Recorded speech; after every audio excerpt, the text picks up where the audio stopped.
Malaysia থেকে credit transfer opportunity কেমন? Malaysia থেকে ইউকে বা অস্ট্রেলিয়াতে ক্রেডিট ট্রান্সফার, এটা কি সত্যি সম্ভব? হ্যাঁ, মালয়েশিয়ার অনেক প্রাইভেট বিশ্ববিদ্যালয় তাদের কারিকুলাম ইউকে এবং অস্ট্রেলিয়ার বিশ্ববিদ্যালয়গুলোর সাথে অ্যালাইন করে তৈরি করে।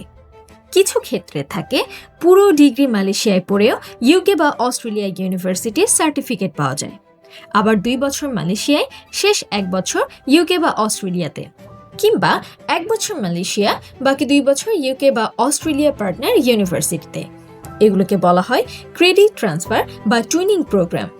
কিন্তু গুরুত্বপূর্ণ বিষয় হলো, সব কোর্সে এই সুবিধা থাকে না, সব ইউনিভার্সিটির সাথে সব দেশের পার্টনারশিপও থাকে না। ক্রেডিট ট্রান্সফার নির্ভর করে আপনার রেজাল্ট, কোর্স ম্যাচিং, পার্টনার ইউনিভার্সিটির অ্যাডমিশন রিকোয়ারমেন্ট এবং ভিসা অ্যাপ্রুভাল।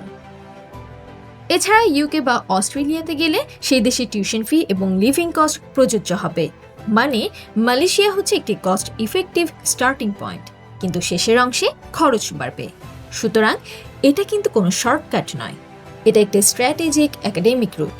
আপনি চাইলে শুরু করতে পারেন মালয়েশিয়ার তুলনামূলক কম খরচে, তারপর যোগ্যতা অনুযায়ী ইউকে বা অস্ট্রেলিয়াতে ট্রান্সফার করতে পারেন।